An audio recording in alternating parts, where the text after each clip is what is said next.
3500 ಕೋಟಿ ಅಡಿ ಅನುದಾನದಲ್ಲಿ 680 ಕೋಟಿ SCP TSP ಅನುದಾನ ಕಾಂಟ್ರಾಕ್ಟರ್ಗಳಿಗೆ ಕೊಡಬೇಕಾಗಿತ್ತು. ಮೀಸಲಾತಿಯನ್ನೇ ಆ ಸಮುದಾಯಗಳಿಗೆ ಸಿಗದ ಹಾಗೆಯೇ ವ್ಯವಸ್ಥಿತ ಕುತಂತ್ರವನ್ನು ಮಾಡಿ ದಿಕ್ಕು ತಪ್ಪಿಸಲ್ಕತ್ತಿದ್ದು ಅಫ್ಜಲ್ಪುರ ಮತಕ್ಷೇತ್ರದಲ್ಲಿ. ಅದು ವಿಶೇಷವಾಗಿ ಶಾಸಕರು ಮತ್ತು ಶಾಸಕರ ಸುಪುತ್ರರು. ಈ 2011 ಜನಗಣತಿ ಆಧಾರದ ಮೇಲೆ ಇಡಬೇಕಾಗಿತ್ತು. ಅದು ಯಾವುದು ಇವರು ಪರಿಪಾಲನೆಯನ್ನು ಮಾಡಿಲ್ಲ. SC ST ಜನಾಂಗದ ಕಾಂಟ್ರಾಕ್ಟರ್ಗಳಿಗೆ ನೀವು ಅನ್ಯಾಯ ಮಾಡ್ತಾ ಇದ್ದೀರಿ. ಹರಿಜನವಾಡ ಟು ಮುಖ್ಯ ರಸ್ತೆ ಅಂಥೇಳಿ ಹಿಂಗೆ ಇಟ್ಕೊಂಡು ಆ ದುಡ್ಡನ್ನು ದುರುಪಯೋಗ ಸಾಕಷ್ಟು ಆಗಿದೆ. ಆ ಮುಖ್ಯ ರಸ್ತೆಗೆ ಬರೋಂಥ ಅನುದಾನೇ ಬೇರೆ, ಸಮುದಾಯಗಳು ಅಭಿವೃದ್ಧಿ ಮಾಡೋ ಸಲುವಾಗಿ ಬರೋಂಥ ಅನುದಾನೇ ಬೇರೆ.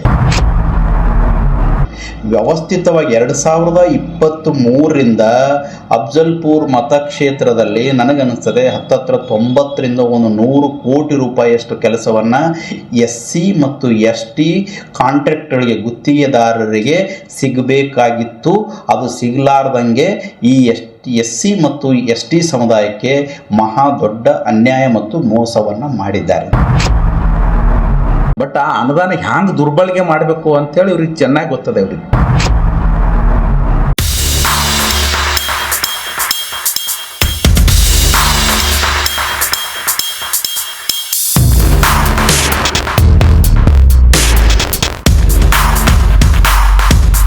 ಇವತ್ತು ಪತ್ರಿಕಾಗೋಷ್ಠಿ ಮಾಡ್ತಾ ಇರುವ ಉದ್ದೇಶ ಅಫ್ಜಲ್ಪುರ್ ಮತಕ್ಷೇತ್ರದಲ್ಲಿ SC ST ಜನಾಂಗದವರಿಗೆ ಗುತ್ತಿಗೆ ನೀಡುವಂಥ ಕಾಂಟ್ರಾಕ್ಟರ್ ಕೆಲಸ ನೀಡುವ ವಿಚಾರದಲ್ಲಿ ಆಗುತ್ತಿರುವ ಅನ್ಯಾಯದ ಕುರಿತು ಇವತ್ತು ಒಂದಿಷ್ಟು ವಿಷಯಗಳನ್ನು ಮಾಧ್ಯಮದ ಮುಖಾಂತರ ಹಂಚ್ಕೋಬೇಕು ಅಂತೇಳಿ ನಾನು ಇವತ್ತು ಪತ್ರಿಕಾಗೋಷ್ಠಿಯನ್ನು ಕರೆದಿರುವಂಥದ್ದು. ಪ್ರಜಾಪ್ರಭುತ್ವ ವ್ಯವಸ್ಥೆಯಲ್ಲಿ ಬಾಬಾ ಸಾಹೇಬ್ ಅಂಬೇಡ್ಕರ್ ಮೀಸಲಾತಿ ವ್ಯವಸ್ಥೆಯನ್ನು ತಂದಿದ್ದಾರೆ. ಯಾಕೆ ಮೀಸಲಾತಿ ತಂದಿದ್ದಾರೆ ಅಂದರೆ ದುರ್ಬಲ ವರ್ಗದ ಶೋಷಿತ ವರ್ಗದ ಜನ ಮುಂದೆ ಬರಲಿ ಅಂತೇಳಿನೇ ಮೀಸಲಾತಿ ತಂದಿರುವಂಥದ್ದು. ಮೀಸಲಾತಿಯನ್ನೇ ಆ ಸಮುದಾಯಗಳಿಗೆ ಸಿಗದ ಹಾಗೆಯೇ ವ್ಯವಸ್ಥಿತ ಕುತಂತ್ರವನ್ನು ಮಾಡಿ ದಿಕ್ಕು ತಪ್ಪಿಸಲ್ಕತ್ತಿದ್ದು ಅಫ್ಜಲ್ಪುರ ಮತಕ್ಷೇತ್ರದಲ್ಲಿ. ಅದು ವಿಶೇಷವಾಗಿ ಶಾಸಕರು ಮತ್ತು ಶಾಸಕರ ಸುಪುತ್ರರು. ಹೆಂಗೆ ದಿಕ್ಕು ತಪ್ಪಿಸ್ತಾ ಇದ್ದಾರೆ? ರಾಜ್ಯ ಸರ್ಕಾರ, ಸಿದ್ದರಾಮಯ್ಯನವ್ರ ಸರ್ಕಾರ, ಕಾಂಗ್ರೆಸ್ ಸರ್ಕಾರ SC STಗಳಿಗೆ 2 ಕೋಟಿ ರೂಪಾಯಿವರೆಗೂ ಕೂಡ ಟೆಂಡರಲ್ಲಿ ಮೀಸಲಾತಿಯನ್ನು ಇಟ್ಟಿದ್ದಾರೆ. 2 ಕೋಟಿವರೆಗೂ 18%. ಎಕ್ಸಾಂಪಲ್ ಆಗಿ ಒಂದು 100 ಕೋಟಿ ರೂಪಾಯಿ ಟೆಂಡರನ್ನು ಕರೆದ್ರೆ ಅವರಿಗೆ 18%ಅನ್ನು SC ST ಅವರಿಗೆ ಕೊಡಬೇಕು ಅಂತೇಳಿ ಮೀಸಲಾಗಿ ಇಟ್ಟಿದ್ದಾರೆ. ಇಲ್ಲಿ ತನಕ ಅಫ್ಜಲ್ಪುರ್ ಮತಕ್ಷೇತ್ರದಲ್ಲಿ ಎಷ್ಟು ಜನಕ್ಕೆ ಕೊಡಿಸೋರು? ವ್ಯವಸ್ಥಿತವಾಗಿ 2023ರಿಂದ ಅಫ್ಜಲ್ಪುರ್ ಮತಕ್ಷೇತ್ರದಲ್ಲಿ ನನಗನ್ನಿಸ್ತದೆ ಹತ್ತತ್ರ 90ರಿಂದ 100 ಕೋಟಿ ರೂಪಾಯಿಯಷ್ಟು ಕೆಲಸವನ್ನು SC ಮತ್ತು ST ಕಾಂಟ್ರಾಕ್ಟರ್ಗಳಿಗೆ ಗುತ್ತಿಗೆದಾರರಿಗೆ ಸಿಗಬೇಕಾಗಿತ್ತು. ಅದು ಸಿಗಲಾರ್ದಂಗೆ ಈ SC ಮತ್ತು ST ಸಮುದಾಯಕ್ಕೆ ಮಹಾ ದೊಡ್ಡ ಅನ್ಯಾಯ ಮತ್ತು ಮೋಸವನ್ನು ಮಾಡಿದ್ದಾರೆ. ಇದರ ಬಗ್ಗೆ ಇವರು ಮಾತನಾಡಲಿಕ್ಕೆ ತಯಾರಿಲ್ಲ. ವಿಶೇಷವಾಗಿ ಈ ಶಾಸಕರು ಮತ್ತು ಶಾಸಕರ ಸುಪುತ್ರರು ಅವ್ರದ್ದೊಂದಿಷ್ಟು ಬೆಟಾಲಿಯನ್ ಇದೆಯಲ್ಲ, ಅವ್ರಿಗೆ ಆಪ್ತರು, ಅವರೆಲ್ಲ ಸೇರಿಕೊಂಡು ಈ ಸಮುದಾಯಕ್ಕೆ ಸಿಗಲಾರ್ದಂಗೆ ವ್ಯವಸ್ಥಿತವಾಗಿ ಪ್ಲ್ಯಾನ್ ಮಾಡಿದ್ದಾರೆ. ಹೆಂಗೆ ಮಾಡಿದ್ದಾರೆ ಅಂದರೆ, ಒಂದು ಕಡೆಗೆ ಒಂದು ಉದಾಹರಣೆಯನ್ನು ಹೇಳಬೇಕಾದ್ರೆ KKRDB ಆಗಿರ್ಬೋದು, ಬೇರೆ ಬೇರೆ ಅನುದಾನಗಳನ್ನಾಗಿರ್ಬೋದು, ಏನು ಮಾಡಿದ್ದಾನೆ ಅಂದರೆ 150 ಕೋಟಿಯಷ್ಟು ಕೆಲಸಗಳನ್ನು ಇವ್ರು ಏನು ಮಾಡಿದ್ದಾರೆ ಅಂದರೆ ಲ್ಯಾಂಡರ್ ಕೇರಡಲ್ ಕೊಟ್ಟಿದ್ದಾರೆ. ಅಲ್ಲಿ ಯಾವುದೇ ಕಾರಣಕ್ಕೆ ರಿಸರ್ವೇಷನ್ ಇರಲ್ಲ, ಅಲ್ಲಿ ಅಗ್ರಿಮೆಂಟ್ ಇರಲ್ಲ. ಅದು ನಾನ್ ಟೆಂಡರಿಂಗ್ ಏಜೆನ್ಸಿಯವ್ರಿಗೆ ಕೊಟ್ಟಿರುವಂಥ ಕೆಲಸ. ಅಲ್ಲಿ 2 ಕೋಟಿ ಒಳಗಿದ್ದೀವಿ. ಒಂದು ವೇಳೆ 2 ಕೋಟಿ ಒಳಗಿದ್ದೀವಿ ವರ್ಕನ್ನು PWDಗೋ RDPRಕ್ಕೋ ಬೇರೆ ಡಿಪಾರ್ಟ್ಮೆಂಟ್ ಟೆಂಡರಿಂಗ್ ಆಗಿದ್ರೆ 150 ಕೋಟಿಯಲ್ಲಿ ಹತ್ತತ್ರ 25ರಿಂದ 27 ಕೋಟಿ ರೂಪಾಯಿ ಕೆಲಸವನ್ನು SC ST ಜನಾಂಗದ ಕಾಂಟ್ರಾಕ್ಟರ್ಗಳಿಗೆ ಕೆಲಸ ಸಿಗ್ತಿತ್ತು. ಅದನ್ನು ನೀವೇ ಅಲ್ಲ, ಯಾರಿಗೆ ರಕ್ತಪಾತ ಮಾಡ್ತೀರಿ? ನಾನು ಹೇಳುತ್ತಾ ಇರ್ತಕ್ಕಂಥ ಉದ್ದೇಶ ಇಷ್ಟೇ. ನನಗೆ ಜಾತಿಯ ಸಂಘರ್ಷಗಳು ಇನ್ನೊಂದಲ್ಲ, ಸಾಮಾಜಿಕ ನ್ಯಾಯದ ತಳಹದಿ ಮೇಲೆ ಬುದ್ಧ, ಬಸವ, ಅಂಬೇಡ್ಕರ್ ಅವರ ಸಿದ್ಧಾಂತದ ಮೇಲೆ ವ್ಯವಸ್ಥೆಯನ್ನು ನಡೀಬೇಕಾಗಿದೆ. ಸಾಮಾಜಿಕ ನ್ಯಾಯದ ತಳಹದಿ ಮೇಲೆ ಎಲ್ಲರಿಗೆ ಸಮಾನವಾದಂಥ ಅವಕಾಶಗಳನ್ನು ಸಿಗಬೇಕಾಗಿತ್ತು. ಆ ಹಕ್ಕನ್ನು ಸಿಗಲಿ ಅಂತಕ್ಕಂಥದ್ದು ನನ್ನ ಆಗ್ರಹ. ನಾನು ಶಾಸಕರಿಗೆ ಆಗ್ರಹ ಮಾಡ್ತಾ ಇದ್ದೀನಿ. SC ST ಜನಾಂಗದ ಕಾಂಟ್ರಾಕ್ಟರ್ಗಳಿಗೆ ನೀವು ಅನ್ಯಾಯ ಮಾಡ್ತಾ ಇದ್ದೀರಿ. ನೀವು ಯಾವುದೇ ಕಾರಣಕ್ಕೆ ಅವರಿಗೆ ಕೆಲಸ ಸಿಗಲಾರ್ದಂಗೆ ದಿಕ್ಕು ತಪ್ಪಿಸ್ತಕ್ಕಂಥ ಕೆಲಸ ಮಾಡ್ತಾ ಇದ್ದೀರಿ. ಅವರಿಗೆ ನೀವು ಕೆಲಸ ಕೊಡಿಸ್ತಕ್ಕಂಥ ಆ ಮೀಸಲಾತಿಯನ್ನು ಜಾರಿಗೆ ಬರ್ತಕ್ಕಂಥ 18% SC/ST ಕಾಂಟ್ರಾಕ್ಟರ್ಗಳಿಗೆ ಏನು ಕೆಲಸ ಮೀಸಲಿರಬೇಕಲ್ಲ ಅದು ಕೊಡಿಸ್ತಕ್ಕಂಥ ಕೆಲಸ ನೀವು ದಯವಿಟ್ಟು ಮಾಡಬೇಕು ಅಂಥೇಳಿ ನಾನು ಆಗ್ರಹ ಮಾಡ್ತಾ ಇದ್ದೀನಿ. ಮಾಡದೆ ಹೋದರೆ ಮುಂದಿನ ದಿನಮಾನದಲ್ಲಿ ನಾನು ಹೋರಾಟಕ್ಕೆ ಅಣಿ ಆಗಬೇಕಾಗ್ತದೆ ಅಂತಕ್ಕಂಥ ಮಾತನ್ನು ನಾನು ಹೇಳಿಕೆ ಬಯಸ್ತಾ ಇದ್ದೇನೆ. ಮಾತಾಡ್ಯಾರ ಪಾಪ ಅವ್ರಿಗೂ ಇಷ್ಟು ಡೀಪಾಗಿ ಇದನ್ನು ಧ್ವನಿ ಎತ್ತಬೇಕು ಅನ್ನೋದ್ರ ಬಗ್ಗೆ ಇದು ಇಲ್ಲ. ಆ ಸಿಸ್ಟಮನ್ನೇ ಇವ್ರು ಔಟ್ ಮಾಡ್ಲಿಕ್ಕತ್ತಾರೆ. ಈಗ ಯಾವಾಗ ಒಬ್ಬ ಕಾಂಟ್ರಾಕ್ಟರ್ ಅಂದರೆ ತಾನು ಟೆಂಡರನ್ನು ಕರೆದಂಥ ಸಂದರ್ಭದಲ್ಲಿ SCಗೋ STಗೋ ರಿಸರ್ವ್ ಆಯಿತು ಅಂದರೆ ಅವಾಗ ಲೈಸೆನ್ಸ್ ಟೆಂಡರ್ ಹಾಕ್ತಾನೆ ಅಷ್ಟೇ. ಅವರು ಇದನ್ನು ಇಡೀ ಹೋಲ್ ಸಿಸ್ಟಮನ್ನೇ ಅದರ ಬರಲಾರ್ದಂಗೆ ಭಾಷಣ ಮಾಡಿದ್ದಾರೆ ಹೊರತು ಅವ್ರು ಕಳಕಳಿಯಿಂದ ನಿಜವಾಗ್ಲೂ ಇಲ್ಲಿ ಇದು ಅಭಿವೃದ್ಧಿ ಮಾಡಬೇಕಂತಿಲ್ಲ. ಇದ್ದರೆ ಗೊತ್ತಾಗ್ತಿತ್ತು ಹೊಸ ಹೊಸ ಯೋಜನೆಗಳು ಏನರ ತರ್ತಿದ್ರು. ಅಫ್ಜಲ್ಪುರಕ್ಕೆ ರೆಗ್ಯುಲರ್ ಬರ ಫಂಡ್ ಬಿಟ್ಟರೆ ಹೊಸ ಯೋಜನೆಗಳು ಈ 3 ವರ್ಷನಾಗ ಈ ಸರ್ಕಾರದಾಗ ಯಾವುದೂ ಕೂಡ ಕೊಟ್ಟಿಲ್ಲ. ಯಾವುದೂ ಕೊಟ್ಟಿಲ್ಲ. ಇಂಥದ್ದು ಕೊಟ್ಟರ ಅಂತ ಹೇಳಿ ಸುಮ್ಮನೆ ಏನೋ ಸಣ್ಣ ಪುಟ್ಟು 4 ಲಕ್ಷ 10 ಲಕ್ಷ ಯಾವುದೇ ಒಂದು ಏನಾರು ಕೊಟ್ಟಿರ್ಬೇಕು. ಮನೆ ಏನೋ ಒಂದು ಕಾರ್ಮಿಕರ ಶಾಲೆ ಅವು ಫಾರ್ಮಾಲಿಟಿ ಇರ್ತಾವ ಮಾಡಿರ್ತಾರೆ ಅಷ್ಟೇ. ವಿಶೇಷವಾಗಿ ಅಭಿವೃದ್ಧಿ ಬಗ್ಗೆನೇ ಹೌದು ಒಂದು ಕೆರೆ ಇಟ್ಟಿದ್ದಾರೆ ಇವರು. ಕೆರೆ ಒಂದರೆ ಅಭಿವೃದ್ಧಿ ಮಾಡ್ಯಾರ. ಎಲ್ಲ ಕೆರೆಗಳು ಒಂದು ಹೇಳ್ರಿ, ಮಾಜಿ ಹಾಲಿ ಶಾಸಕರು ಇಬ್ಬರು ಒಂದೇ ಪಕ್ಷದಾಗಿದ್ದೀರಿ. ಒಂದು ಮಾಡಲ್ ಕೆರೆ ಮಾಡೀವ್ರಿ, ಎಷ್ಟು ಚಂದ ಮಾಡಿ ಬಂದು ನೋಡ್ರಿ. ನಾಟಿಕರ ತನಪಲೆ ಹೇಳ್ರಿ, ತಾಲೂಕಿನ ಜನ ಬಂದು ನೋಡ್ರಿ, ಕರೆ ಕೊಡು ನೋಡೋಣ. ಎಲ್ಲಿ ಇಟ್ಟಿರಿ ಕೆರೆ? ಏನು ಮಾಡಿರಿ ನೀವು? ನಡುವರ ಮುಳ್ಳು ಹಚ್ಕೊಂಡು ಕೂತಿರಿ. ಇದು ಬಿಟ್ಟರೆ ಏನಲ್ಲದ ಅದು ಮುಳ್ಳು ಹಚ್ಚಿರೋ ಪುಣ್ಯಾತ್ಮನ ಅಂತ ಹೇಳಿದ್ರು ಜಾಗರಾಗಿ ಅದು ತೆಗ್ಸಲ್ಲ. ನೀವು ಒಂದು ಜಾಳಿಗೆ ಹಾಕ್ಲಿಕ್ಕಾಗಲ್ಲ ರೀ. ಒಂದು 25,000 ಖರ್ಚು ಮಾಡಿದ್ರೆ ಜಾಳಿಗೆ ಹಾಕಿಬಿಡ್ಬೋದು. ಅದಕ್ಕೆ ಮುಳ್ಳು ಇಟ್ಟರೆ ಆ ಮುಳ್ಳು ಮುರಿದು ಬಂದ ಇದು ಬಿದ್ದರೆ ಅದನ್ನು ಚುಚ್ಕೊಂಡು ತಿರುಗಾಡ್ಬೇಕು ಮಕ್ಕಳು ಹೆಣ್ಮಕ್ಳು ಚಲೋರು ಯಾರು. ಇಂಥ ದುಸ್ಥಿತಿ ಪರಿಸ್ಥಿತಿಯಾಗಿದ್ದೀವಿ. ಬಜೆಟ್ ಬಂದಿಲ್ಲತ್ತಲ್ಲ.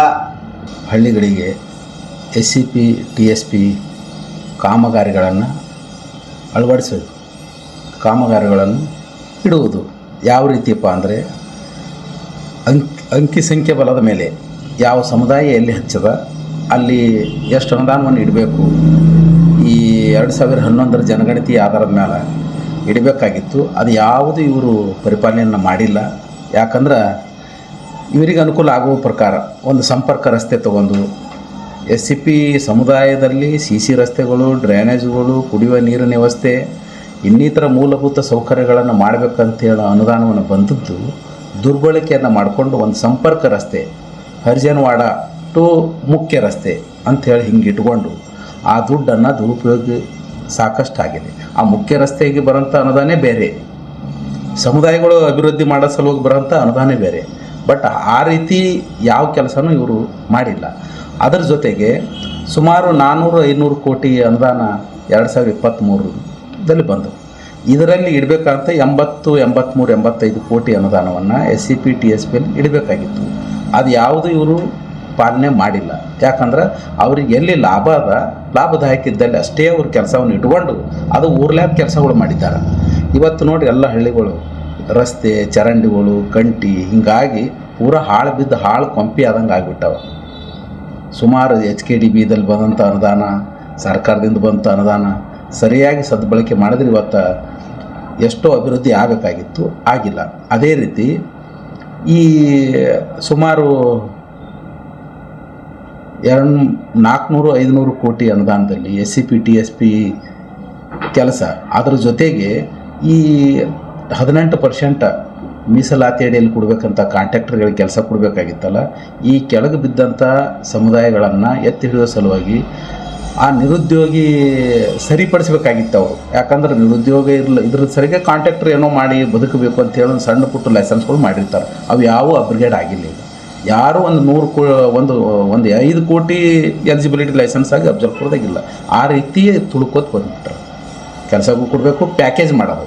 ಆ ಕೆಲಸಗಳನ್ನ ಪ್ಯಾಕೇಜ್ ಥರ ಮಾಡಿ ಮೀಸಲಾತಿ ಅಡಿನೇ ಹಾಳು ಮಾಡಿಬಿಡೋದು. ಅದಕ್ಕೆ ಈ ರೀತಿ ಮಾಡಿಕೊಂಡು ಇವತ್ತು SC ST 3,000 ಹೋದ ಬಾರಿ 3,500 ಕೋಟಿ ಅನುದಾನ ಬಂದಿತ್ತು. 3,500 ಕೋಟಿ ಅಡಿ ಅನುದಾನದಲ್ಲಿ 680 ಕೋಟಿ SCP TSP ಅನುದಾನ ಕಾಂಟ್ರಾಕ್ಟರ್ಗಳಿಗೆ ಕೊಡಬೇಕಾಗಿತ್ತು. ಬಟ್ ಅವು ಯಾವ ಇವರು ಪಾಲನೆ ಮಾಡಿಲ್ಲ. ಇವತ್ತು ನೋಡಿರಿ ಎಲ್ಲಿ ಒಂದೇ ಒಂದು ಉದಾಹರಣೆಗಳಿಲ್ಲ.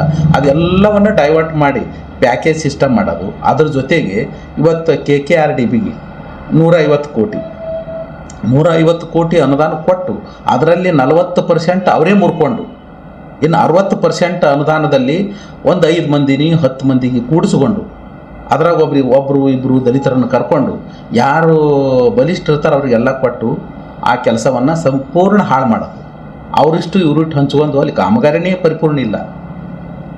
ಇವತ್ತು ಬಂದರವಾಡ ಆಗಿರ್ಬೋದು, ಇವತ್ತು ಗಾಣಗಾಪುರ ಆಗಿರ್ಬೋದು, ಈ ಕೆಲವೊಂದು ಕಡೆ ಆಲ್ರೆಡಿ ಅವ್ರ ಕೆಲಸಗಳು ಮಾಡ್ಯಾರ. ನೀವು ನೋಡ್ರಿ ಅವ್ರ ಕೆಲಸಗಳು ಮ್ಯಾಲೆ ಲೇಪನೆ ಮಾಡೋದು ಆಯ್ತು. ಅವರೇ ಎಲ್ಲ ಹೋದ ಬಳಿಕ ಅನುದಾನ ಉಳಿತದೆ ಅಷ್ಟು ಅಲ್ಲಿ ಮಾಡ್ಲಿಕ್ಕೆ. ಹಿಂಗೆ ಇವರು SC ST ಅನುದಾನವನ್ನು ದುರ್ಬಳಕೆ ಆಗೋದಲ್ಲದೆ ಅಲ್ಲಿ ಅಭಿವೃದ್ಧಿ ಮಾಡಬೇಕಂತ ಪರಿಕಲ್ಪನೆ ಅವ್ರದ್ದಿಲ್ಲ. ಆ ಜನಾಂಗ ಒಳ್ಳೇದಾದ್ರೇನೋ ಬಿಟ್ರೇನೋ ಹ್ಯಾಂಗೂ ನಮಗೆ ಓಟ್ ಹಾಕ್ತಾರೆ. ಕಾಂಗ್ರೆಸ್ ಸರ್ಕಾರದಾಗ ನಮಗೆ ಓಟ್ ಹಾಕ್ತಾರೆ. ಸಿದ್ದರಾಮಯ್ಯ ಅವರು ನೋಡ್ರಿ 16ನೇ ಬಜೆಟ್ದಲ್ಲಿ ಅನೌನ್ಸ್ ಮಾಡ್ತಾರೆ. ಅವರು 2 ಕೋಟಿ ಅನುದಾನವನ್ನು SCP TSP ಕೊಡಬೇಕು. ಸುಮಾರು 48,018 ಕೋಟಿ SCP TSP ಕೊಡಬೇಕಂತ ಅವ್ರು ಇಡ್ತಾರೆ. ಬಟ್ ಆ ಅನುದಾನ ಹ್ಯಾಂಗೆ ದುರ್ಬಳಕೆ ಮಾಡಬೇಕು ಅಂಥೇಳಿ ಇವ್ರಿಗೆ ಚೆನ್ನಾಗಿ ಗೊತ್ತದೆ. ಅವ್ರಿಗೆ ಅಧಿಕಾರಿಗಳ ಜೊತೆ ಅವ್ರ ಜೊತೆ ಅಧಿಕಾರಿಗಳನ್ನು ಶಾಮೀಲಾಗಿ ಈ ಸಮಾಜಕ್ಕೆ ಬಹುದೊಡ್ಡ ಅನ್ಯಾಯ ಮಾಡ್ಯಾರ. ಈ ಅನ್ಯಾಯವನ್ನು ಮುಂದಿನ ದಿನಗಳಲ್ಲಿ ಸರಿಪಡಿಸಬೇಕು. ಇದರ ಬಗ್ಗೆ ಉನ್ನತ ಮಟ್ಟದ ತನಿಖೆ ಆಗಬೇಕು. ಇಲ್ಲಿದ್ದ ದೊಡ್ಡ ಹೋರಾಟವನ್ನು ನಾವು ಮುಂದೆ ರೂಪಿಸ್ಕೋತೀವಿ ಅಂತಕ್ಕಂಥ ವಿಚಾರ ನಮ್ಮ ಮುಂದೆ ವ್ಯಕ್ತಪಡಿಸ್ತೀವಿ.